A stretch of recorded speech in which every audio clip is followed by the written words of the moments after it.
Zumba dance വിവാദത്തിൻ്റെ പശ്ചാത്തലത്തിലുള്ള രണ്ടാമത്തെ video ആണ് ഇത്. ഈ വിവാദവുമായി ബന്ധപ്പെട്ട ചർച്ചകളിൽ ഇസ്ലാമിൻ്റെ വക്താക്കളായി വന്ന ആളുകൾ, യഥാർത്ഥത്തിൽ അവർ ഇസ്ലാമിൻ്റെ വക്താക്കളൊന്നുമല്ല, ഇസ്ലാമിലെ ഏറ്റവും വൃത്തികെട്ട ഒരു തീവ്രവാദ വിഭാഗത്തിൻ്റെ പ്രതിനിധികളാണ്. അവർ കഴിഞ്ഞ വീഡിയോയിൽ ഞാൻ പറഞ്ഞതുപോലെ തന്നെ മുസ്ലിം സമുദായത്തിലെ ഒരു 5% പോലും പ്രതിനിധാനം ചെയ്യുന്നില്ല. മുജാഹിദ് പ്രസ്ഥാനം തന്നെ 5-8 കഷ്ണമായി പിളർന്നതിന് ശേഷം ആ പ്രസ്ഥാനത്തിലെ ഏറ്റവും യാഥാസ്ഥിതികമായ ഒരു കഷ്ണം മാറി നിൽക്കുകയും ബാക്കിയുള്ളവർ മറ്റു പല കഷ്ണങ്ങളായി പിരിയുകയും ചെയ്ത ആ ഒരു സന്ദർഭത്തിൽ ഏറ്റവും യാഥാസ്ഥിതികത്വം ഉയർത്തിപ്പിടിച്ചുകൊണ്ട് ഞങ്ങളാണ് യഥാർത്ഥ ഇസ്ലാമിൻ്റെ ആളുകൾ എന്ന് മുജാഹിദുകൾക്കിടയിൽ വരുത്തി തീർക്കാൻ പെടാപ്പാട് വിട്ടുകൊണ്ടിരിക്കുന്ന ഒരു ചെറിയ വിഭാഗമാണ് ഈ വിസ്ഡം മുജാഹിദ് എന്ന് പറയുന്ന സംഘടനയും അതിൻ്റെ ആൾക്കാരും. അവർക്ക് ഇന്ന് രാഷ്ട്രീയ രംഗത്തും സാമൂഹ്യ രംഗത്തുമൊക്കെ ഒരു മേൽവിലാസം ഉണ്ടാക്കാനുള്ള പരിശ്രമത്തിൻ്റെ ഭാഗമായിട്ട് അവർ തുടങ്ങി വെച്ചതാണ് ഈ പ്രശ്നങ്ങളെല്ലാം. അത് രാഷ്ട്രീയ പ്രസ്ഥാനങ്ങളുമായൊക്കെ നേരിട്ട് ബന്ധപ്പെടാനും അതിലൂടെ ഗൂഢാലോചനകൾ നടത്തി വിദ്യാലയങ്ങളിലൊക്കെ ഇടപെട്ടുകൊണ്ട് ഇവിടെ വലിയൊരു പ്രശ്നമുണ്ടാക്കാനും അതിലൂടെ വർഗീയ ധ്രുവീകരണം ഉണ്ടാക്കാനും വിദ്യാഭ്യാസ രംഗത്ത് പൊതുവിദ്യാഭ്യാസ രംഗത്ത് നിന്ന് മുസ്ലിം കുട്ടികളെ അകറ്റി നിർത്തി അവരെ ഇവരുടെ കച്ചവട സ്ഥാപനങ്ങളിലേക്ക് മാറ്റാനും ഒക്കെയുള്ള ഒരു ബഹുമുഖ ലക്ഷ്യം വെച്ചുകൊണ്ടുള്ള ഒരു ഗൂഢാലോചനയുടെ ഭാഗമായിട്ടാണ് ഇത് വന്നിട്ടുള്ളത്. അതിൻ്റെ എല്ലാം കൃത്യമായ തെളിവുകൾ ആദ്യം ഈ വിവാദ പ്രസ്താവനയുമായി രംഗത്ത് വന്ന വിസ്ഡം മുജാഹിദിൻ്റെ സെക്രട്ടറിയായ TK അഷ്റഫ് എന്ന അധ്യാപകൻ തന്നെ അയാളുടെ നാദാപുരത്ത് നടന്ന ഡയലോഗ് പരിപാടിയിൽ നടത്തിയ ഒരു പ്രസംഗത്തിൽ വളരെ കൃത്യമായിട്ട് ഇതെല്ലാം പറഞ്ഞിട്ടുണ്ട്. ആ പ്രസംഗത്തിൻ്റെ പ്രസക്ത ഭാഗങ്ങളെടുത്ത് ഞാൻ ഇന്ന് ഫേസ്ബുക്കിൽ അപ്ലോഡ് ചെയ്തിട്ടുണ്ട്. അതെല്ലാവരും കാണണം, അതെല്ലാവരെയും കേൾപ്പിക്കണം, അത് നമ്മുടെ ഭരണകൂടത്തിൻ്റെയും ഒക്കെ ശ്രദ്ധയിൽ കൊണ്ടുവരണം എന്നാണ് ആദ്യമായിട്ട് എനിക്ക് പറയാനുള്ളത്. അതിൽ ഇവരെന്താണ് ഉദ്ദേശിക്കുന്നത്, ഇവരുടെ ലക്ഷ്യം എന്താണ് എന്ന് കൃത്യമായിട്ട് സൂചന നൽകുന്നുണ്ട്. അതനുസരിച്ചുള്ള ഒരു വളരെ കൃത്യമായൊരു ഗൂഢാലോചനയുടെ ഭാഗമായിട്ടാണ് ഈ വിവാദം ഉയർന്നു വരുന്നത്. ഇതുമായി ബന്ധപ്പെട്ട് ചാനലുകളിലൊക്കെ കയറിയിരുന്ന് ചർച്ചയ്ക്ക് പോയ ആളുകൾ കുറേ വാദങ്ങൾ ആദ്യം ഉന്നയിച്ചു. ആ വാദങ്ങളൊന്നും അല്ല അവരുടെ യഥാർത്ഥ പ്രശ്നം. അവരുടെ യഥാർത്ഥ പ്രശ്നം എന്താണ് എന്ന് കഴിഞ്ഞ വീഡിയോയിൽ നമ്മൾ പറഞ്ഞു. ഇദ്ദേഹത്തിൻ്റെ ഈ പ്രസംഗത്തിലും അത് നമുക്ക് വ്യക്തമായി വായിച്ചെടുക്കാൻ പറ്റും. പക്ഷേ ചാനലുകളിലൊക്കെ വന്നിരുന്നിട്ട് ഇവർ വേറെ പലതുമാണ് പറഞ്ഞത്. ആദ്യം അല്പവസ്ത്രധാരികൾ എന്നൊക്കെ പറഞ്ഞ് ഈ പിഞ്ചു കുട്ടികളെ അവഹേളിച്ചു. അത് കഴിഞ്ഞ് കൂടിക്കലരുന്നു എന്നുള്ള ഇവരുടെ ബേജാറ് അവതരിപ്പിച്ചു. അവസാനം അവർ പറഞ്ഞു പാട്ടും ഡാൻസുമാണ് ഞങ്ങളുടെ പ്രശ്നം, അത് നമ്മുടെ സംസ്കാരത്തിന് ചേർന്നതല്ല, ഇതിലൊക്കെ കൾച്ചറൽ എലിമെൻറ്റുകളുണ്ട്, അതാണ് പ്രശ്നം എന്നൊക്കെ പറഞ്ഞു. ഞാൻ അതിനെക്കുറിച്ചാണ് ഇന്ന് പറയാൻ ഉദ്ദേശിക്കുന്നത്. എന്താണ് ഈ കൾച്ചർ, എന്താണ് ഇവരുടെ ഈ കൾച്ചറൽ എലിമെൻറ്റ്, എന്താണ് ഇവർ വിഭാവനം ചെയ്യുന്ന കൾച്ചർ. ഇവരിപ്പോൾ പറയുന്നത് നമ്മുടെ നാടിൻ്റെ സംസ്കാരം നാശമായി പോകും, പകരം ഇവിടെ പാശ്ചാത്യ സംസ്കാരം വന്ന് ഇത് യൂറോപ്പാകും, അങ്ങനെ കേരളത്തെ ഞങ്ങൾ യൂറോപ്പാക്കാൻ അനുവദിക്കില്ല എന്നാണ് ഇവർ പറയുന്നത്. അത് കേട്ടപ്പോൾ മറ്റേ കൂട്ടർക്കും പിരിയിളകി. അപ്പോൾ അവരും ഇവരുടെ കൂടെ കൂടി. മറ്റേ കൂട്ടർ കോണ കൊടുത്ത് നടക്കുന്ന കൂട്ടരും വന്ന് നമ്മുടെ സംസ്കാരത്തിനെതിരാണ് സൂംബ ഡാൻസ്, അതുകൊണ്ട് നമ്മളും സമ്മതിക്കില്ല എന്നും പറഞ്ഞ് മറ്റേ ചാണകാമ്പയുടെ ആൾക്കാരും ഇവരെ കൂടെ കൂടിയിട്ടുണ്ട്. ഇപ്പോൾ രണ്ടുപേരും ഒരുമിച്ചാണ്, ബായി ആണ്. രണ്ടു കൂട്ടരുടെയും പ്രധാന ശത്രു ഇവിടെ വളർന്നു വരുന്ന ലിബറൽ സംസ്കാരമാണ്, ജനാധിപത്യ സംസ്കാരമാണ്, മതേതര സംസ്കാരമാണ്, ബഹുസ്വരതയുടെ സംസ്കാരമാണ്, ശാസ്ത്രത്തിൻ്റെ സംസ്കാരമാണ്, യുക്തിചിന്തയുടെ സംസ്കാരമാണ്. ഇതൊക്കെയാണ് ഇവർക്ക് രണ്ടു കൂട്ടർക്കും വലിയ പ്രശ്നം. ആ സംസ്കാരം ഇവിടെ വളർന്നു വരാൻ ഞങ്ങൾ അനുവദിക്കില്ല, പകരം ഞങ്ങൾ ഈ നാടിൻ്റെ സംസ്കാരമാണ് ആഗ്രഹിക്കുന്നത്. പക്ഷെ അവിടെ എത്തുമ്പോൾ ഈ രണ്ടു കൂട്ടർക്കും വേറെ വേറെ സംസ്കാരങ്ങളാണ്. കോണ കൊടുത്തു വരുന്ന ചാണകാമ്പയുമായി വരുന്നവരുടെ സംസ്കാരം വേറെയാണ്. ആ സംസ്കാരമല്ല മറ്റവരുടെ സംസ്കാരം. മറ്റവർ പറയുന്നത് പാശ്ചാത്യ സംസ്കാരം ഞങ്ങൾ സമ്മതിക്കില്ല, യൂറോപ്പിൽ നിന്ന് വന്ന പാശ്ചാത്യ സംസ്കാരം നമ്മൾ സമ്മതിക്കില്ല എന്നാണ്. പക്ഷേ അവരുടെ സംസ്കാരം എവിടെ നിന്ന് വന്നതാണ്? പാശ്ചാത്യ സംസ്കാരവും യൂറോപ്യൻ സംസ്കാരവും ഞങ്ങൾ അനുവദിക്കില്ല എന്ന് നമ്മുടെ നാടിൻ്റെ സംസ്കാരമാണ് നമുക്ക് വേണ്ടത് എന്നും പറയുന്നവർ ഏത് നാടിൻ്റെ സംസ്കാരത്തിന് വേണ്ടിയിട്ടാണ് ഈ വാദിക്കുന്നത്? അവരും പാശ്ചാത്യ സംസ്കാരം തന്നെയാണ് പറയുന്നത്. അറേബ്യ എന്ന് പറയുന്ന രാജ്യം നിങ്ങൾ മാപ്പിൽ നോക്ക്, നമ്മുടെ പടിഞ്ഞാറാണ് ആ രാജ്യം. ആ പാശ്ചാത്യം എന്ന് പറഞ്ഞാൽ പടിഞ്ഞാറ് എന്നാണല്ലോ അർത്ഥം. പടിഞ്ഞാറ് യൂറോപ്പ് മാത്രമല്ല, ഈ അറേബ്യയും നമ്മളെ സംബന്ധിച്ചിടത്തോളം, കേരളത്തെയും ഇന്ത്യയെ സംബന്ധിച്ചിടത്തോളം നമ്മുടെ പടിഞ്ഞാറുള്ള കുറേ ദൂരെയുള്ള ഒരു രാജ്യമാണ്, അല്ലെങ്കിൽ ഒരു പ്രദേശമാണ്. അവിടെ നിന്ന് വന്നിട്ടുള്ള സംസ്കാരമാണ് നമുക്ക് നമ്മുടെ സംസ്കാരമെന്ന് ഇവരെങ്ങനെ പറയുക?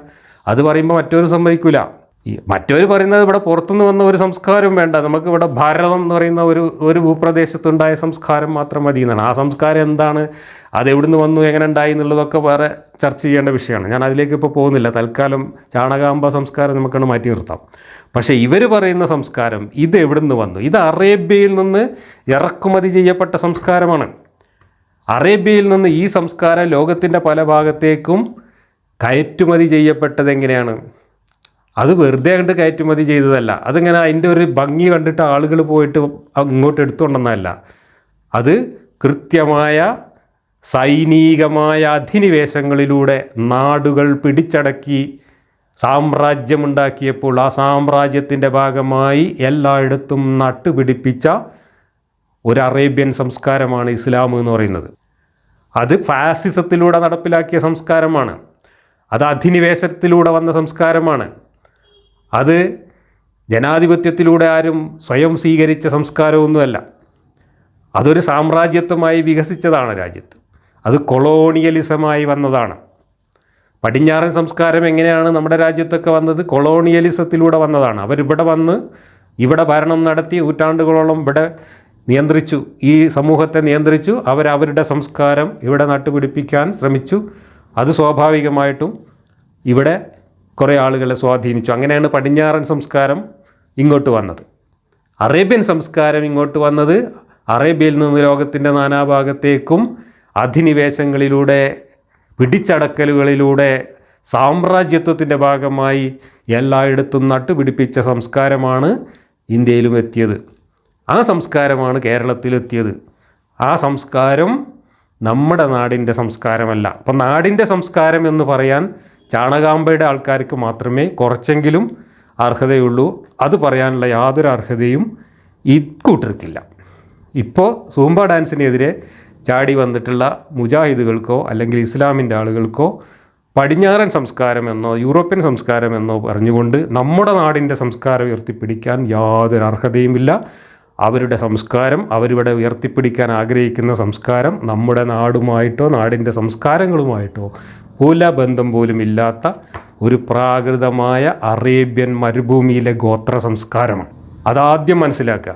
അപ്പോൾ നിങ്ങൾ ഏത് സംസ്കാരത്തിന് വേണ്ടിയിട്ടാണ് യൂറോപ്യൻ സംസ്കാരത്തിനെതിരായി സംസാരിക്കുന്നത്? അറേബ്യയിൽ നിന്ന് ഇറക്കുമതി ചെയ്ത മറ്റൊരു പടിഞ്ഞാറൻ സംസ്കാരത്തിന് വേണ്ടിയിട്ടാണ്, മറ്റൊരു പ്രാകൃത സംസ്കാരത്തിന് വേണ്ടിയിട്ടാണ് നിങ്ങൾ യൂറോപ്പിൽ നിന്ന് വന്നു എന്ന് പറയുന്ന യൂറോപ്യൻ സംസ്കാരം, പാശ്ചാത്യ സംസ്കാരത്തെ നിങ്ങൾ വിമർശിക്കുന്നത്. ഇതാണ് പ്രാഥമികമായിട്ട് ഇതിനെക്കുറിച്ച് പറയാനുള്ള ഒരു കാര്യം. ഇനി എന്താണ് ഈ സംസ്കാരം? സംസ്കാരം എന്ന് പറഞ്ഞാൽ മനുഷ്യൻ്റെ ജീവിതത്തിലെ എല്ലാ കാര്യങ്ങളും ഉൾക്കൊള്ളുന്നതാണ്. നിങ്ങൾ രാവിലെ എണീറ്റ് ഭക്ഷണം കഴിക്കുന്നത് മുതൽ കക്കൂസിൽ പോകുന്നത് മുതൽ നിങ്ങൾ ഒരു ദിവസത്തെ നിങ്ങളുടെ 24 മണിക്കൂർ ജീവിതത്തിൽ നിങ്ങൾ എന്തൊക്കെ ചെയ്യുന്നുവോ അതെല്ലാം നിങ്ങളുടെ സംസ്കാരവുമായി ബന്ധപ്പെട്ടതാണ്. അതിൻ്റെ എല്ലാം ആകത്തുകയാണ് നിങ്ങളുടെ സംസ്കാരം എന്ന് പറയുന്നത്. അതിൽ നിങ്ങളുടെ ഭക്ഷണ രീതി പെടും, നിങ്ങളുടെ വസ്ത്രധാരണ രീതി പെടും, നിങ്ങളുടെ പാർപ്പിടങ്ങൾ ഉണ്ടാക്കുന്ന രീതി വരും, നിങ്ങളുടെ വിദ്യാഭ്യാസ രീതി വരും, നിങ്ങൾ സംസാരിക്കുന്ന ഭാഷ വരും, നിങ്ങളുടെ കലാരൂപങ്ങൾ വരും, നിങ്ങളുടെ മറ്റുള്ള പെരുമാറ്റ രീതികൾ വരും. എല്ലാം ഉൾക്കൊള്ളുന്നതാണ്. നിങ്ങൾ ഉപയോഗിക്കുന്ന ഉപകരണങ്ങൾ വരും, നിങ്ങൾ ഉപയോഗിക്കുന്ന രീതികൾ വരും, നിങ്ങളുടെ പെരുമാറ്റ രീതികൾ വരും, നിങ്ങളുടെ അഭിവാദ്യ രീതികൾ വരും, നിങ്ങളുടെ ദൈനംദിന ജീവിതത്തിൽ എന്തൊക്കെ വ്യവഹാരങ്ങളിൽ നിങ്ങൾ ഏർപ്പെടുന്നുവോ അതെല്ലാം നിങ്ങളുടെ സംസ്കാരവുമായിട്ട് ബന്ധപ്പെട്ടതാണ്. ആ അർത്ഥത്തിൽ നിങ്ങൾ ഏത് സംസ്കാരമനുസരിച്ചാണ് ജീവിക്കുന്നത് എന്ന് നമ്മളൊന്ന് പരിശോധിച്ച് നോക്കിയാലോ. നിങ്ങൾ എത്രമാത്രം നിങ്ങൾ പറയുന്ന അറേബ്യൻ സംസ്കാരം ഇവിടെ നിങ്ങളുടെ ജീവിതത്തിൽ ഉൾക്കൊള്ളുന്നുണ്ട്? നിങ്ങളുടെ അറേബ്യൻ സംസ്കാരം ഉടലെടുത്ത അറേബ്യയിൽ ഇന്ന് ജീവിക്കുന്ന മനുഷ്യർ ആ സംസ്കാരം എത്ര ഉൾക്കൊള്ളുന്നുണ്ട്? അവരുമൊക്കെ ഈ പടിഞ്ഞാറൻ സംസ്കാരമാണോ ഇന്ന് അവരുടെ ജീവിതത്തിൻ്റെ ഭാഗമായി സ്വീകരിച്ചിട്ടുള്ളത്? നിങ്ങൾ ഇന്ന് ജീവിതത്തിൽ സ്വീകരിക്കുന്ന കാര്യങ്ങളിൽ എത്ര ശതമാനമുണ്ട് കൂട്ടരെ പടിഞ്ഞാറ് നിന്ന് വന്നതല്ലാത്തത്? നമുക്കതിൻ്റെ ഒരു പരിശോധന നടത്താം. ഞാനത് ഒരു സാങ്കല്പികമായ ഒരു കഥാപാത്രത്തിൻ്റെ അല്ലെങ്കിൽ 1-2 കഥാപാത്രങ്ങളുടെ ജീവിതവുമായിട്ട് ബന്ധപ്പെടുത്തിക്കൊണ്ട് ആ കാര്യങ്ങളൊന്ന് പരിശോധിക്കാം. ആ കഥാപാത്രങ്ങളെ ഇന്ന് ജീവിച്ചിരിക്കുന്ന ആരെങ്കിലുമായിട്ട് ബന്ധമുണ്ടെങ്കിൽ അത് എന്നോട് ക്ഷമിക്കാതെ എൻ്റെ കുഴപ്പമല്ല, അത് അവരുടെ സംസ്കാരത്തിൻ്റെ കുഴപ്പമാണ്. ബനു ജാഹിൽ എന്ന് പറയുന്ന ഒരു കുടുംബത്തിൽ നിന്നുള്ള രണ്ട് പേരാണ്, രണ്ട് സഹോദരന്മാരാണ് അഹ്മക്കും മുഹഫിലും. അഹ്മക്ക്, മുഹഫിൽ, ഇവർ ഏട്ടനും അനിയനുമാണ്. ഇവരുടെ കുടുംബമാണ് ബനു ജാഹിൽ. ആ കുടുംബത്തിൽ നിന്നുള്ള ഈ രണ്ട് പേരിൽ ഒരാൾ ഒരു ദന്ത ഡോക്ടറാണ് ഏട്ടൻ, അനിയൻ മെഡിസിൻ പഠിക്കുന്ന ഒരു മെഡിക്കൽ വിദ്യാർത്ഥിയാണ്. ഞാൻ ഇതിലെ ഈ അഹ്മക്കിൻ്റെ ഒരു ദിവസത്തെ ജീവിതം, ആ ജീവിതത്തിൽ ഇയാൾ ഇന്ന് ചെയ്യുന്ന കാര്യങ്ങൾ എത്രത്തോളം ഇയാൾ പറയുന്ന ഇസ്ലാമിക സംസ്കാരം എന്ന് പറയുന്ന അറേബ്യയിലെ 6-ാം നൂറ്റാണ്ടിലെ ആ സംസ്കാരവുമായി ബന്ധപ്പെട്ട് നിൽക്കുന്നു എന്ന് നമുക്കൊന്ന് പരിശോധിച്ച് നോക്കാം. ഇസ്ലാം എന്ന സംസ്കാരം എന്തെങ്കിലും ഒരു വിശ്വാസത്തിൻ്റെയോ ആചാരത്തിൻ്റെയോ കഥയുടെയോ അല്ലെങ്കിൽ അനുഷ്ഠാനത്തിൻ്റെയോ മതമല്ല. അത് മനുഷ്യൻ്റെ ദൈനംദിന ജീവിതത്തിലെ ദിനചര്യകൾ തൊട്ട് എല്ലാ മേഖലകളെയും സ്പർശിച്ചിട്ടുള്ള ഒരു സമഗ്രമായ ജീവിത പദ്ധതിയാണ്. അതുകൊണ്ട് തന്നെ ഇസ്ലാം എന്ന് പറയുന്ന ഒരു സമ്പൂർണ്ണ സംസ്കാരമാണ്. ഇസ്ലാമിൽ എന്ത് ചെയ്യണമെങ്കിലും അതൊക്കെ ഇസ്ലാമികമായ നിയമങ്ങളും ചട്ടങ്ങളും ഉണ്ട്. ഇസ്ലാമികമായ സംസ്കാരം അനുസരിച്ചേ ചെയ്യാൻ പാടുള്ളൂ. അതിന് പുറത്തേക്ക് കാലത്തിൻ്റെയോ ദേശത്തിൻ്റെയോ സംസ്കാരങ്ങളുടെയോ എന്തിൻ്റെയെങ്കിലും സ്വാധീനത്തിൽ അതിൻ്റെ പുറത്തു പോയിട്ട് മറ്റെന്തെങ്കിലും നിങ്ങൾ പ്രവർത്തിക്കുന്നുണ്ടെങ്കിൽ അതെല്ലാം അനിസ്ലാമികമാണ്, ഇസ്ലാമിന് പുറത്തുള്ള കാര്യങ്ങളാണ്. ഇത് മനസ്സിൽ വെച്ചുകൊണ്ട് വേണം നമുക്ക് അഹ്മക്കിൻ്റെ ജീവിതത്തിലെ ഒരു ദിവസത്തെ എല്ലാ കാര്യങ്ങളെയും ഒന്ന് പരിശോധിക്കുമ്പോൾ എത്രത്തോളം അതിൽ ഇസ്ലാമിക സംസ്കാരമുണ്ട്, അതിലെത്രത്തോളം പാശ്ചാത്യ സംസ്കാരമുണ്ട്, അതിലെത്രത്തോളം നമ്മുടെ നാടിൻ്റെ സംസ്കാരമുണ്ട് എന്ന് നമുക്ക് പരിശോധിച്ച് നോക്കാം. അഹ്മക്ക് രാവിലെ എണീക്കുകയാണ്. രാവിലെ എണീറ്റിട്ട് അഹ്മക്ക് ആദ്യം കക്കൂസിൽ പോകുന്നു എന്ന് വിചാരിക്കാം. അഹ്മക്ക് ഇന്ന് ഈ ഒരു പ്രവൃത്തി ചെയ്യുന്നത് ഇസ്ലാമികമായിട്ടാണോ? ഇസ്ലാമികമാവണമെങ്കിൽ മുഹമ്മദ് നബി എങ്ങനെ കക്കൂസിൽ പോയോ അങ്ങനെ കക്കൂസിൽ പോകണം. അപ്പോഴേ സുന്നത്തിൻ്റെ കൂലി കിട്ടുള്ളൂ, അപ്പോഴേ അത് ഇസ്ലാമികമാകുള്ളൂ. എന്നാൽ ഈ അഹ്മക്ക് ഇന്ന് കക്കൂസിൽ പോകുന്നത് പുറംപറമ്പിലാണോ? പുറംപറമ്പിലാണെങ്കിൽ അതിനൊരു ഒരു മാനമുണ്ട്, ഇസ്ലാമികമാണെന്ന് പറയാം. അതല്ല, ഇദ്ദേഹത്തിൻ്റെ വീട്ടിലെ അകത്തോ പുറത്തോ ഉള്ള ഒരു ടോയ്ലറ്റിലാണ് പോകുന്നതെങ്കിൽ ആ ടോയ്ലറ്റ് അനിസ്ലാമികമാണ്, അത് പാശ്ചാത്യമാണ്. ടോയ്ലറ്റ് എവിടുന്നാണ് വന്നത്? അതൊക്കെ പടിഞ്ഞാറൻ സംസ്കാരത്തിൻ്റെ ഭാഗമായിട്ടാണ്. ഇന്ത്യൻ സംസ്കാരത്തിൽ ടോയ്ലറ്റ് ഇല്ല. ഇന്ത്യൻ സംസ്കാരത്തിലെ ടോയ്ലറ്റ് അറിയാം നമുക്ക്, റോഡ് സൈഡും റെയിൽവേ ട്രാക്കും പാടവും പറമ്പും തോടും പുഴയൊക്കെ ആയിരുന്നു. നമ്മളൊക്കെ കുട്ടിക്കാലത്ത് ആ ഇന്ത്യൻ സംസ്കാരം അനുസരിച്ചാണ് നമ്മൾ കുറേ കാലം ജീവിച്ചത്. ടോയ്ലറ്റൊക്കെ വരുന്നത് കുറേ കഴിഞ്ഞിട്ടാണ്. എന്തായാലും ഈ അഹ്മക്കും മുഹഫിലുമൊക്കെ ഇന്ന് പുതിയ തലമുറയിൽപ്പെട്ട ആൾക്കാരാണ്. എൻ്റെ മക്കളുടെ പ്രായം അല്ലെങ്കിൽ അതിനേക്കാൾ കുറഞ്ഞ പ്രായമുള്ളവരാണ്. അതുകൊണ്ട് അവരാരും വെളിമ്പറമ്പിൽ പോകാൻ സാധ്യതയില്ല, കക്കൂസിൽ പോകാനേ സാധ്യതയുള്ളൂ. അപ്പോൾ അവർ കക്കൂസിൽ പോയി തൂറുമ്പോൾ ഇസ്ലാമികമായിട്ടാണോ തൂറുന്നത് അതോ യൂറോപ്യൻ സംസ്കാരം അനുസരിച്ചാണോ തൂറുന്നത്? ടോയ്ലറ്റ് ഇന്ത്യൻ ടോയ്ലറ്റ് ആയാലും യൂറോപ്യൻ ടോയ്ലറ്റ് ആയാലും രണ്ട് ടോയ്ലറ്റ് ആയാലും അതൊക്കെ പടിഞ്ഞാറനാണ്. ഇന്ത്യയിൽ അജാതി ടോയ്ലറ്റൊന്നും ഉണ്ടായിരുന്നില്ല. അപ്പോൾ രാവിലെ എണീറ്റ് ആദ്യം ചെയ്യുന്ന പ്രവൃത്തിയായ തൂറൽ പോലും അനിസ്ലാമികമായ തൂറലാണ്, യൂറോപ്യൻ തൂറലാണ്, പാശ്ചാത്യ തൂറലാണ്. പാശ്ചാത്യ തൂറൽ കഴിഞ്ഞ് കഴുകാനെടുക്കുന്ന വെള്ളം നമ്മുടെ നാട്ടിലെയാണ്. പക്ഷേ അത് കഴുകാൻ ആ വെള്ളം വരുന്ന പൈപ്പിൽ നിന്ന് വെള്ളം വന്നിട്ടാണോ മുഹമ്മദ് നബിയുടെ കാലത്ത് മുഹമ്മദ് നബി ഇതുപോലെ ഇസ്തിഞ്ച നടത്തിയിരുന്നത്? അല്ല. അങ്ങേര് വല്ല പാത്രത്തിൽ, ഒരു തോൽപാത്രത്തിൽ വെള്ളം കൊണ്ടുപോയിട്ട് വെളിമ്പറമ്പിൽ പോകുമ്പോൾ കൊണ്ടുപോവുകയാണ് ചെയ്തിരുന്നത്. വെളിമ്പറമ്പിലേക്ക് ഒരു പാത്രത്തിൽ വെള്ളം കൊണ്ടുപോയിട്ട് കഴുകിയാൽ മാത്രമേ അത് ഇസ്ലാമിക ചന്തി കഴുകലാവുള്ളൂ. ഇല്ലെങ്കിൽ അത് യൂറോപ്യൻ ചന്തി കഴുകലാണ്, പാശ്ചാത്യ ചന്തി കഴുകലാണ്. അപ്പോൾ രാവിലെ എണീറ്റു കക്കൂസ് പോയി തൂറി ചന്തിയാക്കി രണ്ട് കാര്യം കഴിഞ്ഞപ്പോഴേക്കന്നെ രണ്ട് പാശ്ചാത്യ സംസ്കാരം നമ്മുടെ ജീവിതത്തിൻ്റെ ഭാഗമായിട്ട് മാറി. മനസ്സിലാവുന്നുണ്ടോ ഞാൻ പറയുന്നത്?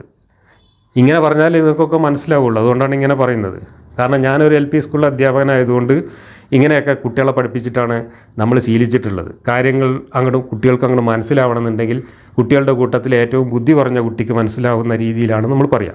ബുദ്ധി കുറഞ്ഞ കുട്ടിക്ക് മനസ്സിലാവുന്ന രീതിയിൽ പറഞ്ഞാൽ ബുദ്ധി കൂടിയവർക്കും മനസ്സിലാവും.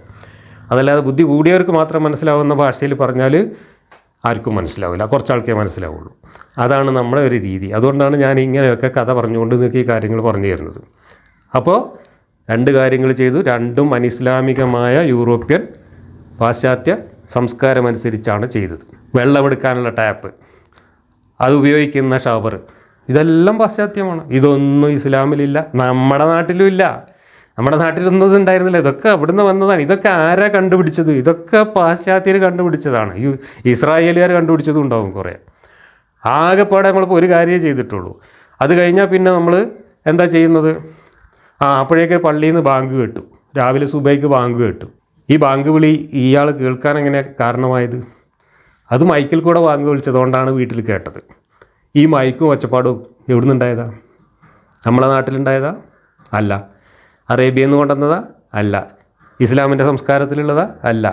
മുഹമ്മദ് നബീൻ്റെ കാലത്ത് കൂമ്പാളങ്ങനെ ചുരുട്ടിയിട്ട് അതിൻ്റെ ഉള്ളിൽ കൂടെ ഒച്ചടയായിരുന്നു, കാളം ഉണ്ടാക്കിയിട്ട് ഒച്ചടയായിരുന്നു. ആ കാളാണ് പരലോകത്ത് ആൾക്കാരെ വിളിച്ചു കൂട്ടാൻ പോലും ഉപയോഗിക്കുന്നത്. സൂറെന്ന കാഹളത്തിൽ മലക്ക് ഊതുന്നത്. കാരണം കാളം മാത്രമേ അന്ന് അറിയുള്ളൂ, ഈ ഉച്ചഭാഷണി അന്ന് അറിയില്ല.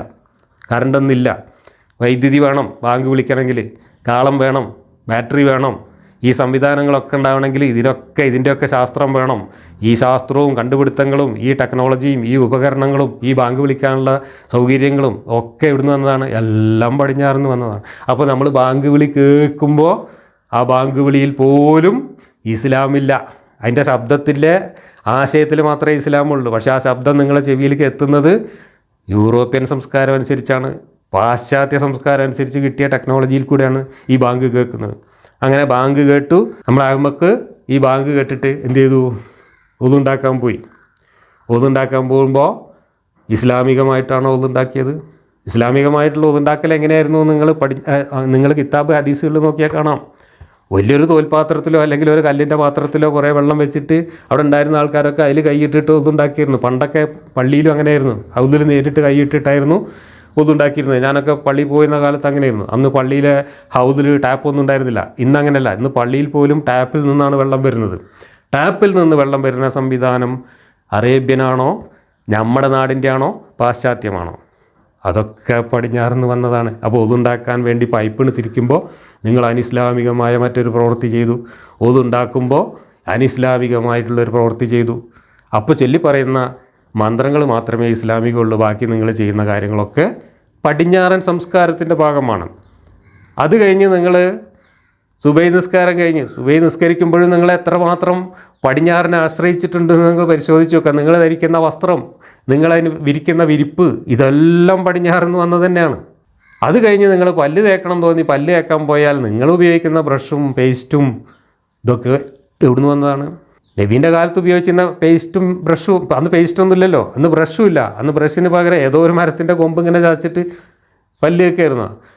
അത് നബീൻ്റെ സുന്നത്ത് കിട്ടാൻ വേണ്ടി ഇന്നും ആ മരത്തിൻ്റെ കൊമ്പ് ശേഖരിച്ച് പോക്കറ്റിലിട്ടുകൊണ്ട് നടക്കുന്ന ആൾക്കാരുണ്ട്. ഈ തബ്ലീഗിൻ്റെ ഒക്കെ ഭ്രാന്തന്മാർ ഇതും പോക്കറ്റിലിട്ടാൽ നടക്കുക. നബി ഇതുകൊണ്ടാണ് പല്ല് തേച്ചത് എന്നും പറഞ്ഞിട്ട്. അപ്പോഴാണ് ഇസ്ലാമാകുക. നിങ്ങൾ ബ്രഷും പേസ്റ്റും ഒക്കെ ഉപയോഗിച്ച് പല്ല് തേച്ചിട്ടുണ്ടെങ്കിൽ നിങ്ങൾ ഇസ്ലാമികമായിട്ടല്ല പല്ല് തേച്ചത്, നിങ്ങൾ പാശ്ചാത്യ സംസ്കാരത്തിൻ്റെ ഭാഗമായിട്ടാണ് പല്ല് തേച്ചത്. അത് കഴിഞ്ഞ് പിന്നെ നിങ്ങൾ ചായ കാപ്പി എന്തെങ്കിലുമൊക്കെ രാവിലെ കുടിക്കുന്നു വിചാരിച്ചോ? ആരാണ് ഈ ചായ കണ്ടുപിടിച്ചത്? ആ ചായ ഉണ്ടാക്കാനുള്ള പാത്രം ആരാണ് കണ്ടുപിടിച്ചത്? ആ ചായ കാച്ചാൻ വേണ്ടി വീട്ടിൽ സ്റ്റൗവാണ് ഉപയോഗിക്കുന്നത്, ഇലക്ട്രിക് ഹീറ്ററോ അല്ലെങ്കിൽ ഗ്യാസിൻ്റെ സ്റ്റൗവോ അതല്ലെങ്കിൽ മണ്ണെണ്ണ സ്റ്റൗവോ എന്താണ് ഉപയോഗിക്കുന്നത് വെച്ചാൽ അതൊക്കെ ആരാണ് കണ്ടുപിടിച്ചത്? അതൊക്കെ ഏത് ടെക്നോളജിയുടെ ഭാഗമായിട്ട് വന്നതാണ്? അതൊന്നും ഇസ്ലാമിൻ്റെ ഒപ്പം അറേബ്യയിൽ നിന്ന് വന്നതല്ല, നമ്മളെ നാട്ടിലുണ്ടായതുമല്ല.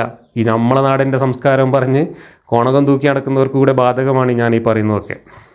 നിങ്ങളും ഇതൊക്കെ ചെയ്യുന്നവരാണ്, അതുകൊണ്ട് നിങ്ങളും കേൾക്കണം. ഇവർ മാത്രം കേട്ടാൽ പോരാ.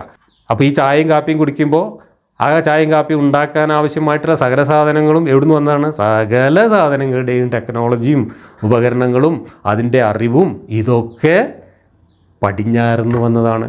യൂറോപ്യന്മാരാണ് ഇവിടെ ചായയും കാപ്പിയൊക്കെ പ്രചരിപ്പിച്ചത്, അതും കുടിക്കുന്നത്. അനിസ്ലാമികമാണ് കൂട്ടരെ. നിങ്ങൾ ശ്വസിക്കുന്ന വായു അടക്കം അനിസ്ലാമികമാണ്. നിങ്ങൾ കുടിക്കുന്ന വെള്ളമടക്കം അനിസ്ലാമികമാണ്. അനിസ്ലാമികമല്ലാത്ത ഒന്നും നിങ്ങൾ ചെയ്യുന്നില്ല.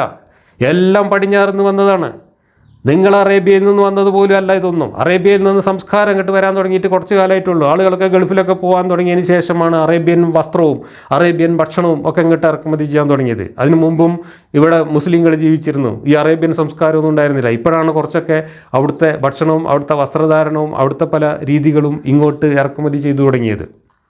ബാക്കിയൊക്കെ എന്തെങ്കിലുമൊക്കെ ഇവിടെ മനുഷ്യർക്ക് ഉപകാരമുള്ള സാധനങ്ങളും ഉപകരണങ്ങളും നമ്മൾ ഉപയോഗിക്കുന്നുണ്ടോ അതിൻ്റെ എല്ലാം ടെക്നോളജിയും അതിൻ്റെ എല്ലാം വിജ്ഞാനവും പാശ്ചാത്യരുടേതാണ്, കുറേ ഇസ്രായേലിൻ്റേതാണ്, ജൂതന്മാരുടെയാണ്.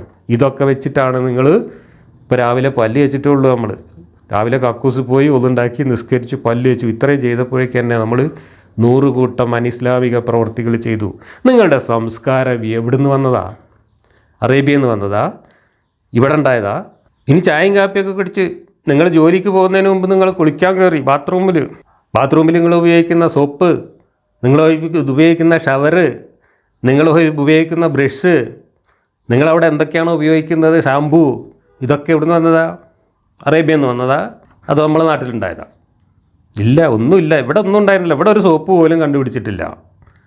ഇതെല്ലാം പടിഞ്ഞാറൻ വിജ്ഞാനത്തിൻ്റെയും പടിഞ്ഞാറൻ ടെക്നോളജിയുടെയും പടിഞ്ഞാറൻ സംസ്കാരത്തിൻ്റെയും ഭാഗമായിട്ട് വന്നതാണ്. അപ്പോൾ കുളിക്കാൻ പോയാലും സ്ഥിതി അത് തന്നെ, പല്ലേക്കാൻ പോയാലും സ്ഥിതി അത് തന്നെ, തൂറാൻ പോയാലും സ്ഥിതി അത് തന്നെ, ചായ കുടിച്ചാലും സ്ഥിതി അത് തന്നെ, കാപ്പി കുടിച്ചാലും സ്ഥിതി അത് തന്നെ. എല്ലാം അനിസ്ലാമികമായ പ്രവൃത്തികളാണ്. ഇസ്ലാം എന്ന് പറഞ്ഞാൽ സമ്പൂർണ്ണമാണ്. ജീവിതത്തിലെ എല്ലാ കാര്യങ്ങളും ഇസ്ലാമിൽ നബി കാണിച്ചു തന്ന പോലെ, നബി പറഞ്ഞത് വന്ന പോലെ ചെയ്യണമെന്നാണ് പറയുന്നത്. അതല്ലാതെ കേവലം കുറേ വിശ്വാസങ്ങളുടെയോ ആചാരങ്ങളുടെയോ അനുഷ്ഠാനങ്ങളുടെയോ മതമല്ല ഇസ്ലാം. ഇസ്ലാം മനുഷ്യൻ്റെ ദൈനംദിന ജീവിതത്തിൽ എങ്ങനെ തുപ്പണം, എങ്ങനെ തൂറണം, എങ്ങനെ പല്ല് തേക്കണം തുടങ്ങിയിട്ടുള്ള സകല കാര്യങ്ങളും പഠിപ്പിക്കുന്ന മതമാണ്. ഇപ്പോൾ ഇന്നലെ ഞാനൊരു വീഡിയോ കണ്ടു, സോഷ്യൽ മീഡിയയിൽ പ്രചരിപ്പിക്കുന്ന ഒരു ഉസ്താദ് കുട്ടികളെ തൂറാനിരിക്കുന്നത് എങ്ങനെയെന്ന് പഠിപ്പിക്കുകയാണ്, ഡെമോൺസ്ട്രേറ്റ് ചെയ്ത് പഠിപ്പിക്കുകയാണ്. ഇടത്തോട്ട് ചിരിഞ്ഞിട്ട് വലത്തെ കാല് വെച്ചിട്ട് ചെല്ലേണ്ടതൊക്കെ ചെല്ലിയിട്ട് കക്കൂസിലിരിക്കുന്നത് പഠിപ്പിക്കുകയാണ്. എന്താ കാരണം?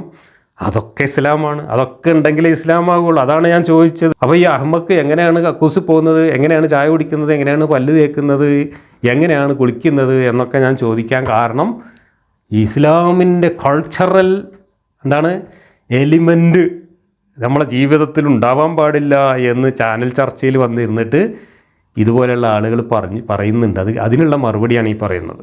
അങ്ങനെ കുളിയൊക്കെ കഴിഞ്ഞ് വന്ന് ജോലിക്ക് പോകുന്നതിന് മുമ്പ് മൊബൈൽ ഫോൺ എടുത്തിട്ട് തോണ്ടാൻ തുടങ്ങി. അന്നത്തെ വിശേഷങ്ങളൊക്കെ അറിയാൻ ഫേസ്ബുക്കും വാട്സപ്പും യൂട്യൂബൊക്കെ എടുത്ത് നോക്കാൻ തുടങ്ങി. ഇന്നിപ്പോൾ എന്തൊക്കെയാണ് വിശേഷങ്ങളെന്ന് അറിയാൻ മൊബൈൽ എടുത്ത് തോണ്ടുമ്പോൾ നമ്മൾ ഏത് സംസ്കാരത്തിൻ്റെ പിന്നാലെ പോകുന്നത്?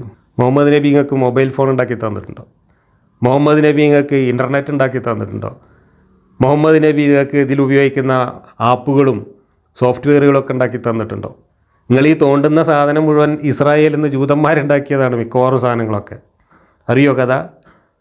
ഇസ്രായേലും നമുക്ക് പടിഞ്ഞാറാണ്, യൂറോപ്പും നമുക്ക് പടിഞ്ഞാറാണ്, അറേബ്യയും നമുക്ക് പടിഞ്ഞാറാണ്. നമ്മളെ സംസ്കാരമല്ല ഇതൊന്നും. കോണകന്തൂക്കികൾക്കും ചാണകാമ്പകൾക്കും ഈ പറഞ്ഞതൊക്കെ ബാധകമാണ്. നമ്മളെ സംസ്കാരം എന്ന് പറയുമ്പോൾ നിങ്ങൾ മൊബൈൽ ഫോണിൽ തോണ്ടാൻ പാടില്ല.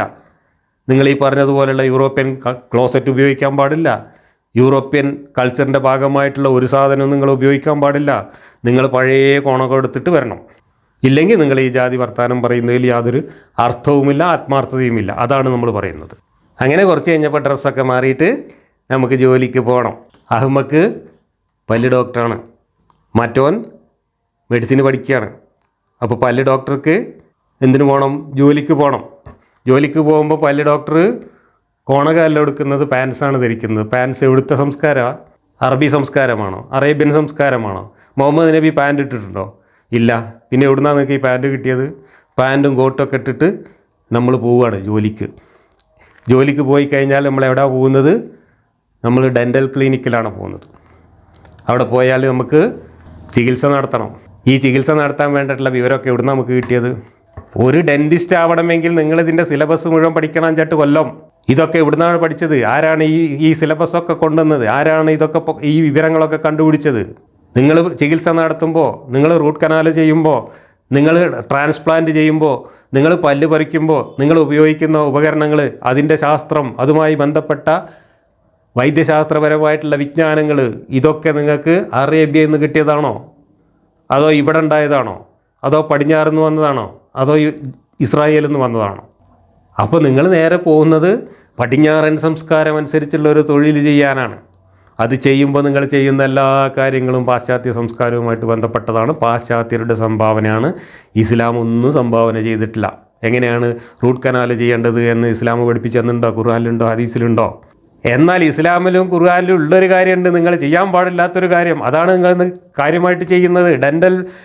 ഡെൻറ്റിസ്റ്റുകൾ ഇന്ന് നാട്ടിൽ ചെയ്തു കൊടുക്കുന്ന ഒരു പ്രധാനപ്പെട്ട കാര്യം അനിസ്ലാമികമായ കാര്യമാണ്. ഇസ്ലാം നിരോധിച്ച കാര്യമാണ്. എന്താണെന്നറിയോ നിങ്ങൾക്ക്?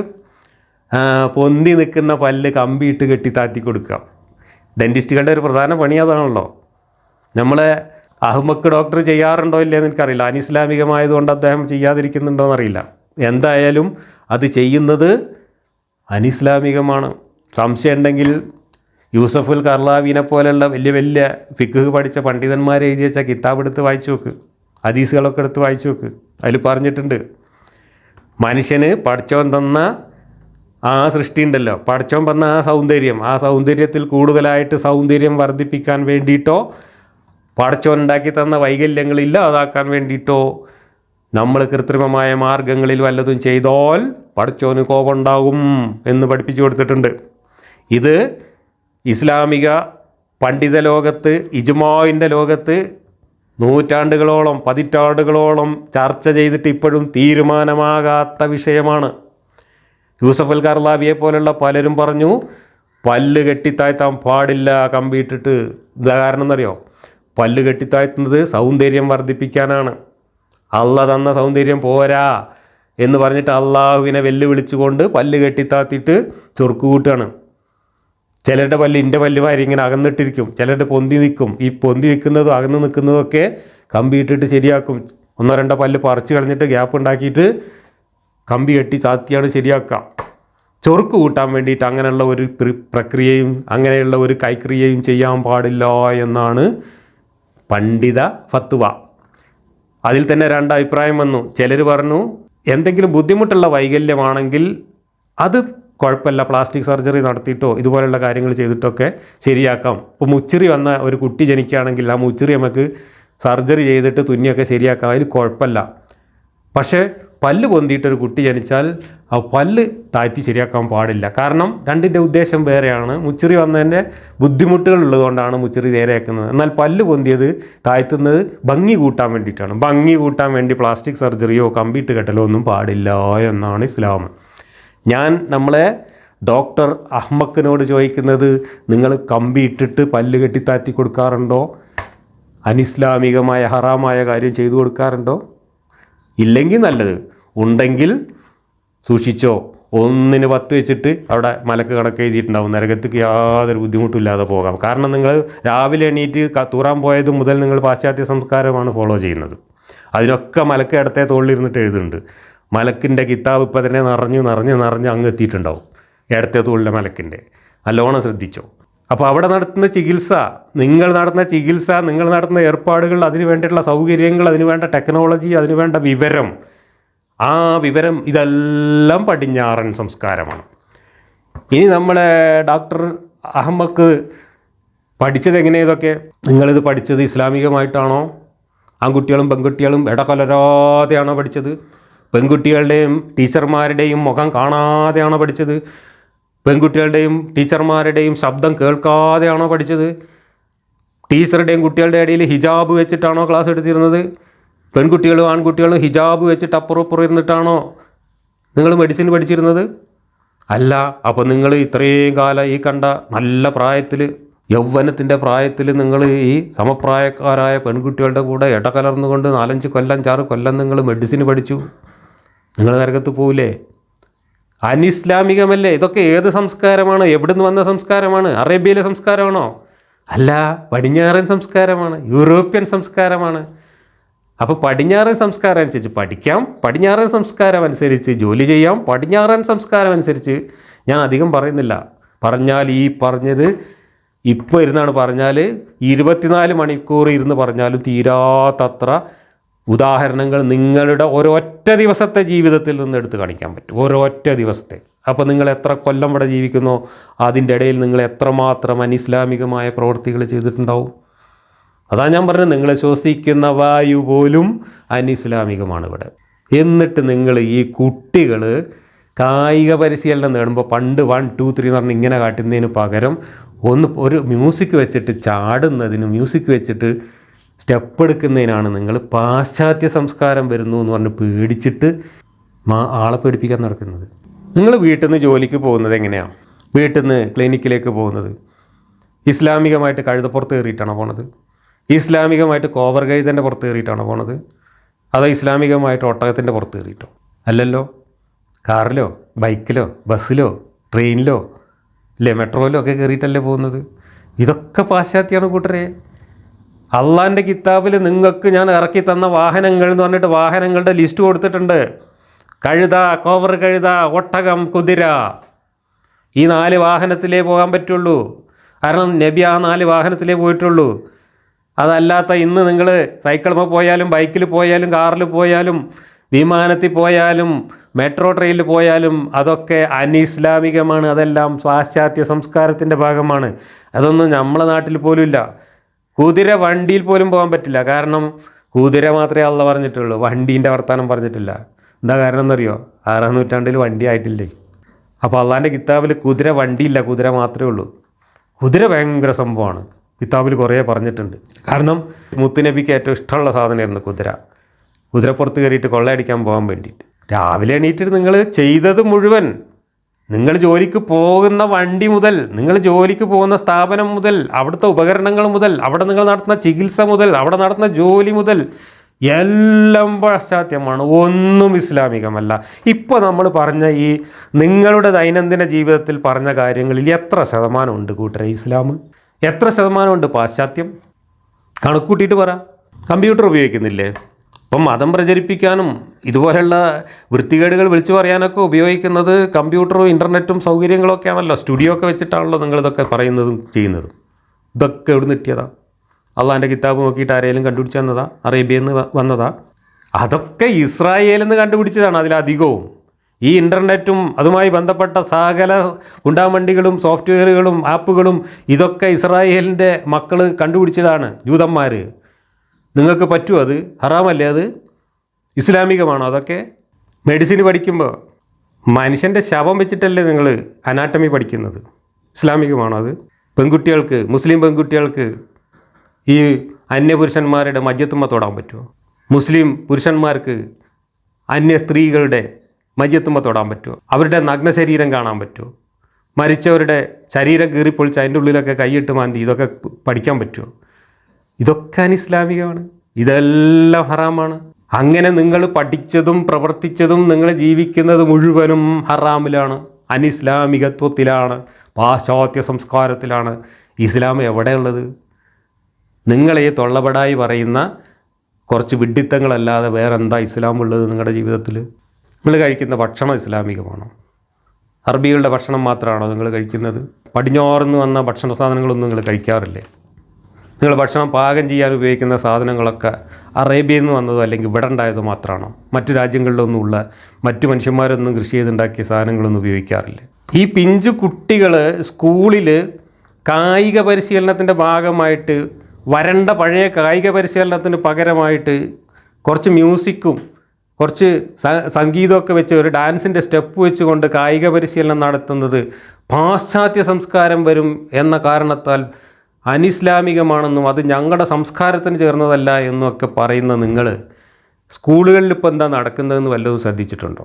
കായിക പരിശീലനത്തിലും അസംബ്ലിയിലെ എക്സർസൈസിലും മാത്രമല്ല പാട്ടും കളിയും ഡാൻസും എന്നുള്ളത്.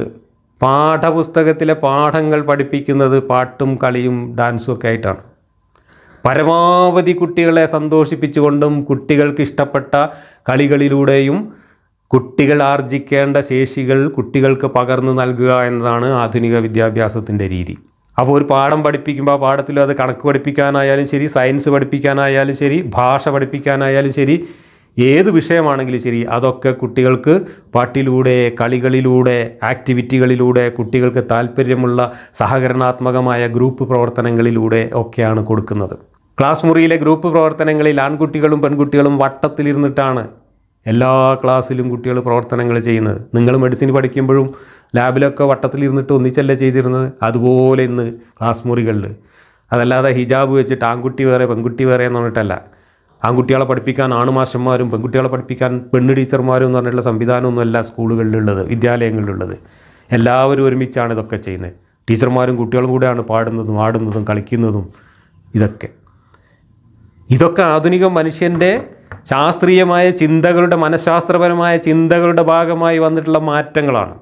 കായിക പരിശീലനത്തിന് മാത്രമുള്ള സൂംബ ഡാൻസ് മാത്രമല്ല, ക്ലാസ് മുറിയിലെ സകലമാന പ്രവർത്തനങ്ങളും നിങ്ങളുടെ ഭാഷയിൽ പറഞ്ഞാൽ യൂറോപ്യൻ പാശ്ചാത്യ സംസ്കാരമാണ്. നിങ്ങളുടെ സംസ്കാരത്തിന് ചേർന്നതല്ല. ഇസ്ലാമിൻ്റെ സംസ്കാരം എവിടെയും നടപ്പില്ല. ഇസ്ലാമിൻ്റെ സംസ്കാരം അനുസരിച്ച് പെൺകുട്ടികൾ സ്കൂളിൽ പോകാൻ പാടില്ല. പെൺകുട്ടികളെ സ്കൂളിൽ പഠിപ്പിക്കരുതെന്ന് പറഞ്ഞ ഫത്വ ഇവിടെ ഉണ്ട്. നിങ്ങളുടെ പൂർവികരെ ഇറക്കിയ ഫത്വകൾ ഇവിടെ ഇപ്പോഴുണ്ട്, ഹയാത്തിലുണ്ട്. പെൺകുട്ടികളെ വീട്ടിലിരുത്തണം എന്നാണ് നിങ്ങളുടെ ഇസ്ലാമിൻ്റെ കൾച്ചർ പഠിപ്പിക്കുന്നത്. അതാണ് നിങ്ങളുടെ കൾച്ചറൽ എലിമെൻറ്റ്. ആ കൾച്ചറൽ എലിമെൻ്റ് ഒന്നും നമ്മുടെ നാട്ടിൽ നടപ്പില്ല. ഇവിടെ പെൺകുട്ടികൾ സ്കൂളിൽ പോകുന്നുണ്ട്, ആൺകുട്ടികളെ കൂടെ കളിക്കുന്നുണ്ട്, അവരെ കൂടെ വട്ടത്തിലിരുന്ന് പഠിക്കുന്നുണ്ട്. എല്ലാ പ്രവർത്തനങ്ങളും ഒരുമിച്ചാണ് ചെയ്യുന്നത്. എന്തിനാ ഒരുമിപ്പിച്ച് ചെയ്യിക്കുന്നത്? ഈ പെൺകുട്ടിയും എന്നെപ്പോലെ ഒരു മനുഷ്യനാണ് എന്ന തോന്നൽ ഈ ആൺകുട്ടിയിൽ ഉണ്ടാക്കാൻ വേണ്ടിയിട്ടാണ്. അതുണ്ടാവുമ്പോഴേ നാളെ ആ പെൺകുട്ടിയെ കാണേണ്ടതുപോലെ ഒരു മനുഷ്യനായിട്ട്, ഒരു വ്യക്തിയായിട്ട്, എന്നെപ്പോലെയുള്ള ഒരു വ്യക്തിയാണ് ഈ പെൺകുട്ടിയും എന്ന ചിന്ത ഉണ്ടാവുള്ളൂ.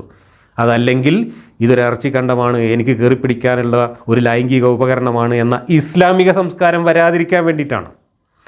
അതിനു വേണ്ടി തന്നെയാണ്. അതാണ് ഇസ്ലാമിക സംസ്കാരം. ഒരു സ്ത്രീയെ, ഒരു പെണ്ണിനെ, ഒരു പെൺകുട്ടിയെ ഒരു വ്യക്തിയായിട്ടോ ഒരു മനുഷ്യനായിട്ടോ അല്ല, ഒരു ലൈംഗിക വസ്തുവായിട്ടാണ് കാണുന്നത്. അത് MMFറൊക്കെ ഒരു ഉളുപ്പുമില്ലാതെ പച്ചക്ക് വിളിച്ചു പറയുന്ന വീഡിയോ ഉണ്ട്. ഒരു സ്ത്രീ എന്ന് പറഞ്ഞാൽ അത് ലൈംഗിക ഉപകരണമാണെന്ന്. അതാണ് ഇസ്ലാമിക സംസ്കാരം. ആ സംസ്കാരം പഠിപ്പിക്കാനല്ല ഇവിടെ വിദ്യാഭ്യാസം നടപ്പിലാക്കുന്നത്. അതൊക്കെ നിങ്ങൾ അവിടെ നടപ്പിലാക്കിയാൽ മതി. നിങ്ങൾ മദ്രസയിൽ പഠിപ്പിച്ചാൽ മതി. മദ്രസയിൽ നിങ്ങൾ അങ്ങനെ പഠിപ്പിക്കുന്നതുകൊണ്ടാണ് നിങ്ങളെ ഉസ്താദുമാർ ഡെയിലി പത്രത്തിൽ നിരന്ന് നിൽക്കുന്നത്. ഞാൻ അവിടേക്കൊന്നും പോകുന്നില്ല, അധികം പോകുന്നില്ല. അതിനെക്കുറിച്ചൊന്നും നിങ്ങൾക്കൊരു ബേജാറുമില്ല. നിങ്ങൾ ഒരു പത്രസമ്മേളനം നടത്തുന്നില്ല, നിങ്ങൾ ഒരു പ്രസ്താവന ഇറക്കുന്നില്ല, നിങ്ങൾക്കൊരു പ്രശ്നവുമില്ല. അതൊക്കെ അങ്ങനെ അതിൻ്റെ വഴിക്ക് നടന്നു പോകുന്നുണ്ട്. നിങ്ങൾക്ക് പ്രശ്നം പാശ്ചാത്യ സംസ്കാരം വരും എന്നതാണ്. പക്ഷേ നിങ്ങൾ ജീവിക്കുന്നത് പാശ്ചാത്യ സംസ്കാരത്തിൽ മുങ്ങിക്കുളിച്ചാണ് ജീവിക്കുന്നത്. നിങ്ങളുടെ ജീവിതത്തിൽ, നിങ്ങളുടെ ജീവിത വ്യവഹാരത്തിൽ 1% കാര്യം പോലും പാശ്ചാത്യമല്ലാത്തത് ഇല്ല. ഇസ്ലാമികമായിട്ട് 0.1% പോലും ഇല്ല നിങ്ങളുടെ ജീവിതത്തിൽ. നടക്കൂല. അതൊന്നും പ്രായോഗികമാക്കാൻ കഴിയില്ല. കാരണം അത്രമാത്രം ഔട്ട്ഡേറ്റഡ് ആയിട്ടുള്ള, കാലഹരണപ്പെട്ടു പോയിട്ടുള്ള സാധനമാണ് ഇതൊക്കെ. ഏത് ലോകത്താണ്, ഏത് കാലത്താണ് നിങ്ങളൊക്കെ ജീവിക്കുന്നത്? എന്ത് മണ്ടത്തരങ്ങളാണ് നിങ്ങൾ പറഞ്ഞുകൊണ്ടിരിക്കുന്നത്? ഇനി നിങ്ങൾക്കിതൊന്നും പിടിച്ചു നിർത്താൻ കഴിയില്ല. നിങ്ങളുടെ പ്രശ്നം എന്താണെന്നുള്ളത് നിങ്ങളുടെ ഡയലോഗിൽ നമ്മൾ കേട്ടു. അതിനെക്കുറിച്ച് ഞാൻ വിശദമായിട്ട് സംസാരിച്ചുകൊണ്ടിരിക്കുന്നുണ്ട്. ഒരു മൊയ്ലിയർ പറഞ്ഞതിന് തന്നെ ഇപ്പോൾ 5-8 മറുപടികൾ പറഞ്ഞു കഴിഞ്ഞു. ഇതുവരെ ഞങ്ങൾ ആരും ഒരു അക്ഷരം കഴിഞ്ഞിട്ടില്ല. ആ മൊയ്ലിയർ കഴിയണമെങ്കിൽ തന്നെ ഇനിയും കുറേ വീഡിയോ ചെയ്യാനുണ്ട്. അത് കഴിഞ്ഞിട്ട് ഈ മൊയ്ലിയർ എടുക്കാൻ പോവുകയാണ് ഞാൻ. നിങ്ങളുടെ ഈ സെക്രട്ടറി, ഇപ്പോൾ ഈ സൂമ്പയും കൊണ്ടുവന്ന വിദ്വാനെ ഇനിയാണ് എടുക്കാൻ പോകുന്നത്. അയാൾ പറഞ്ഞ മണ്ടത്തരങ്ങൾക്ക് ഞാൻ മറുപടി പറയാൻ പോകുന്നുണ്ട്. മറുപടി പറഞ്ഞാൽ മറുപടിക്ക് മറുപടി പറയുന്ന ഏർപ്പാട് നിങ്ങൾക്കില്ല. നിങ്ങൾ പഴയ സാധനങ്ങൾ, പഴയ ആക്രി സാധനങ്ങളും കൊണ്ട് ഇങ്ങനെ നടക്കുകയാണ് ചെയ്യുക. അല്ലെങ്കിൽ നിങ്ങൾ നുണ പറയും, അല്ലെങ്കിൽ വ്യക്തിഹത്യ ചെയ്യും. വേറൊന്നും നിങ്ങൾക്ക് പറയാൻ പറ്റില്ല. കാരണം നിങ്ങളുടെ കയ്യിലുള്ള സാധനം അത്രയും മോശമാണ്. അതാണ് പ്രശ്നം. അതിന് ഞങ്ങളെ ചീത്ത പറഞ്ഞുകൊണ്ടോ തെറി പറഞ്ഞുകൊണ്ടൊന്നും ഒരു കാര്യമില്ല. ആ സാധനം വലിച്ചെറിയുക എന്നുള്ളത് മാത്രമേ വഴിയുള്ളൂ. ആ സാധനം വലിച്ചെറിയുക, അല്ലെങ്കിൽ ആ സാധനം ഇപ്പോൾ നിങ്ങളുടെ കൂട്ടത്തിൽ തന്നെ വലിയ പിളർപ്പുണ്ടായല്ലോ. എന്തിൻ്റെ പേരിലാണ് പിളർന്നു പോയത്? എങ്ങനെ ഈ വിസ്ഡം ഒരു ചെറിയ ഗ്രൂപ്പായിട്ടുണ്ടായത്? പ്രമാണം തള്ളാതെ രക്ഷയില്ല എന്ന് മനസ്സിലാക്കിയ വലിയൊരു വിഭാഗം ആൾക്കാർ പ്രമാണം തള്ളാൻ പോയി. ഹദീസ് വേണ്ട നമുക്ക് എന്ന് പറഞ്ഞിട്ട് പോയി. എന്തേ തള്ളേണ്ടി വന്നത്? മനുഷ്യൻ്റെ മുമ്പിൽ വായിച്ച് കേൾപ്പിക്കാൻ പറ്റാത്തതാണ് സാധനം എന്ന് മനസ്സിലായി. ചെറുപ്പക്കാർ മുഴുവൻ ഈ മതം വിട്ടു പോകാനുള്ള കാരണം ഖുർആനും ഹദീസുമാണെന്ന് മനസ്സിലായത്. അല്ലാതെ സ്കൂൾ വിദ്യാഭ്യാസമൊന്നുമല്ല. നിങ്ങൾ ബേജാറാവൊന്നും വേണ്ട. സ്കൂൾ വിദ്യാഭ്യാസം നിർത്തിയാലും നിങ്ങളെ കുട്ടികളൊന്നും രക്ഷപ്പെടാൻ പോകുന്നില്ല. കാലം മാറിയിരിക്കുന്നു. മതിലുകളെല്ലാം പൊളിഞ്ഞിരിക്കുന്നു. എല്ലാ കുട്ടികൾക്കും ഈ സാധനങ്ങളൊക്കെ കിട്ടും. വിരൽ തുമ്പിലുണ്ടെല്ലാം. അതുകൊണ്ടാണ് കുട്ടികൾ ഇതൊക്കെ വലിച്ചെറിഞ്ഞ് പോകുന്നത്. അല്ലാതെ സ്കൂളിലെ പാട്ടും ഡാൻസും കൊണ്ടൊന്നുമല്ല. സ്കൂളിലെ പാട്ടും ഡാൻസും നിർത്തിച്ചതുകൊണ്ടൊന്നും ഇസ്ലാം രക്ഷപ്പെടാൻ പോകുന്നില്ല. പുതിയ തലമുറ ഇസ്ലാമിൽ നിന്ന് അകന്നു പോകുന്നത് തടയാൻ നിങ്ങൾക്ക് സ്കൂളിലെ വിദ്യാഭ്യാസം തടഞ്ഞതുകൊണ്ടൊന്നും കഴിയില്ല.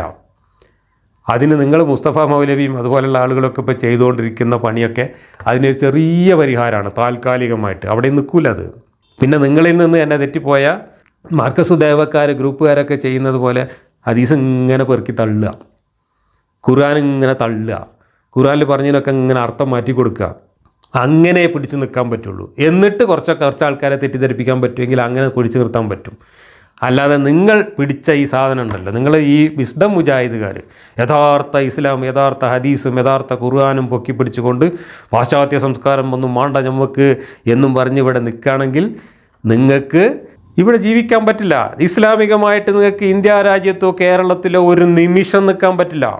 ഇസ്ലാമിൻ്റെ 1% പോലും നിങ്ങൾക്ക് പ്രാവർത്തികമാക്കാൻ പറ്റില്ല. പിന്നെ നിങ്ങൾ എന്താ ചെയ്യേണ്ടത്? ഇസ്ലാമികമായിട്ട് നിങ്ങൾ ചെയ്യേണ്ടത്, നിങ്ങൾ പോകണം ഇവിടുന്ന്. എവിടേക്ക് പോകണം? ആട് മേക്കാൻ പോകണം, സിറിയയിലേക്ക് പോകണം, അഫ്ഗാനിസ്ഥാനിലേക്ക് പോകണം. ഹിജറ പോകാനാണ് നിങ്ങളെ പഠിച്ചവൻ്റെ റസൂലും പറഞ്ഞിട്ടുള്ളത്. ഒരു രാജ്യത്ത് ഇസ്ലാമികമായി ജീവിക്കാൻ പറ്റൂലെങ്കിൽ നിങ്ങൾ ഹിജറ പോയിക്കോളൂ, നിങ്ങൾക്ക് വിശാലമായൊരു ഭൂമി ഞാൻ ഉണ്ടാക്കി തന്നിട്ടില്ലേ എന്നാണ് പഠിച്ചവൻ ചോദിക്കുന്നത്. വിശാലമായ ഭൂമിയിൽ സിറിയയിലോ അഫ്ഗാനിസ്ഥാനിലോ പോയിട്ട് നിങ്ങൾക്ക് ആട് മേയ്ക്കാം, അല്ലെങ്കിൽ അഫ്ഗാനിസ്ഥാനിൽ പോയിട്ട് നിങ്ങൾക്ക് കഞ്ചാവ് കൃഷി നടത്താം. വേറെ ജീവിക്കാൻ വലിയ വഴി നോക്കേണ്ടി വരും. പക്ഷേ അഫ്ഗാനിസ്ഥാനിലേക്ക് നിങ്ങൾക്ക് ഇവിടുന്നാണ്ട് വിമാനം കയറിയൊന്നും പോകാൻ പറ്റില്ല. കഴുതപ്പുറത്ത് പോകേണ്ടി വരും, അല്ലെങ്കിൽ ഒട്ടകപ്പുറത്ത് പോകേണ്ടി വരും ഇസ്ലാമികമായിട്ട് പോവുകയാണെങ്കിൽ. അതല്ലെങ്കിൽ നിങ്ങൾ അനിസ്ലാമികമായിട്ട് പോവുകയാണെങ്കിൽ നിങ്ങൾ വിമാനത്തിൽ പോവുക, എന്നിട്ട് അവിടെ പോയിട്ട് ഇസ്ലാമികമായിട്ട് ആട് മേയ്ക്കുക. ഇതൊക്കെ ഇന്ന് നടക്കുള്ളൂ. അതല്ലെങ്കിൽ നിങ്ങളുടെ ഇസ്ലാമൊന്നും ഇനി പേറിക്കൊണ്ട് നടക്കാൻ പറ്റിയ സാധനമല്ല എന്ന് തിരിച്ചറിയുക തന്നെ വേണ്ടി വരും. അത് ഈ സമൂഹം, പുതിയ തലമുറ, അറിവ് നേടിയ തലമുറ തിരിച്ചറിയുന്നുണ്ട്. സോഷ്യൽ മീഡിയ വന്നതോടുകൂടി നിങ്ങളുടെ പഴയ ചുക്കിള് വിദ്യകളൊന്നും ഇനി നടക്കില്ല. നിങ്ങൾ നല്ല നല്ല സാധനങ്ങൾ മാത്രം പെറുക്കിയെടുത്ത് അതിന്മേൽ കുറേ പെയിൻ്റ് അടിച്ചിട്ട് ഇതാണ് ഇസ്ലാം എന്ന് നുണ പറയുകയും, നിങ്ങൾ ഈ കിതാബുകളും ഹദീസുകളും ഖുർആനും അതിൻ്റെ തഫ്സീറുകളും അർത്ഥങ്ങളും നിങ്ങളുടെ മതത്തിൻ്റെ യഥാർത്ഥ മുഖവും മറച്ചു പിടിച്ചുകൊണ്ട് അതിൻ്റെ മേലെയൊക്കെ വ്യാഖ്യാനങ്ങളുടെ ഊത് കത്തിച്ച് പുകച്ച് പുകമറയുണ്ടാക്കി തെറ്റിദ്ധരിപ്പിച്ചു കൊണ്ടിരിക്കുകയായിരുന്നു ഇത്രയും കാലം. ഒരെതിരഭിപ്രായം എവിടെ നിന്നും വരാൻ പറ്റില്ല. എങ്ങനെയെങ്കിലും ആരെങ്കിലും എവിടുന്നെങ്കിലും എതിരഭിപ്രായം പറഞ്ഞാൽ അവരപ്പം തന്നെ കശാപ്പ് ചെയ്യുന്നതുകൊണ്ട് ആരും ഒന്നും മിണ്ടിയിരുന്നില്ല. അതുകൊണ്ട് ഈ ഇരുമ്പ് മറക്കുള്ളിൽ വളരെ സുരക്ഷിതമായിരുന്നു അടുത്ത കാലം വരെ. പക്ഷേ സോഷ്യൽ മീഡിയയൊക്കെ വന്നതോടുകൂടി ഇരുമ്പ് മറ പൊളിഞ്ഞു, പുകമറ പൊളിഞ്ഞു. ഊത് കത്തിച്ചിട്ടൊന്നും കാര്യമല്ല. ഇതിൻ്റെ ഉള്ളിലുള്ള ദുർഗന്ധം ലോകമാകെ പരക്കാൻ തുടങ്ങി. എല്ലാവർക്കും സംഗതി മനസ്സിലായി. അതാണ് പ്രശ്നം. അതിന് നിങ്ങൾ ബേജാറായി മണ്ടിയിട്ടൊന്നും ഒരു കാര്യവുമില്ല. നിങ്ങൾ എന്ത് ചെയ്തിട്ടും കാര്യമില്ല. പൊളിയേണ്ടത് പൊളിയുക തന്നെ ചെയ്യും എന്നാണ് നമുക്ക് പറയാനുള്ളത്. സ്കൂളുകളിൽ കുട്ടികൾ പഠിക്കുന്നത് പാട്ട് പാടിയിട്ടും ഡാൻസ് ചെയ്തിട്ടൊക്കെയാണ്. കുട്ടികളുടെ കലാകായിക മേള മാത്രമല്ല, എല്ലായിടത്തും പാട്ടും കളിയും കലയും വിനോദവും ഒക്കെ ഉൾപ്പെടുത്തിയിട്ടുണ്ട്. സ്കൂളിൽ കലാമേള നടക്കുന്നില്ലേ? അവിടെ കുട്ടികൾ പാട്ട് പാടുന്നില്ലേ? ഡാൻസ് ചെയ്യുന്നില്ലേ? ഒപ്പന കളിക്കുന്നില്ലേ? കുറേ ഞാൻ കഴിഞ്ഞ വീഡിയോയിൽ പറഞ്ഞതുപോലെ ലോറിൻ്റെ പിന്നാലെ പട്ടി കുരച്ച് ഓടുന്നത് പോലെ കുറേ കുരച്ചു നിങ്ങളുടെ ആൾക്കാർ, പറ്റൂല എന്ന് പറഞ്ഞിട്ട്. പക്ഷെ അതൊക്കെ ജനം കൈവടിഞ്ഞു. നിങ്ങളുടെ സമുദായത്തിൽ ജനിച്ചു വളർന്ന രക്ഷിതാക്കൾ തന്നെ അവരുടെ കുട്ടികളെ ഡാൻസ് പഠിപ്പിക്കാനും പാട്ട് പഠിപ്പിക്കാനും വിടാൻ തുടങ്ങി, കലാമേളയിൽ പങ്കെടുപ്പിക്കാൻ തുടങ്ങി. അതോടുകൂടി കുരയ്ക്കുന്നവർ കുര മതിയാക്കി. അത് തന്നെ ആയിരിക്കും ഇവിടെയും സംഭവിക്കുക. അതുകൊണ്ടൊന്നും പിടിച്ചു നിൽക്കാൻ കഴിയില്ല.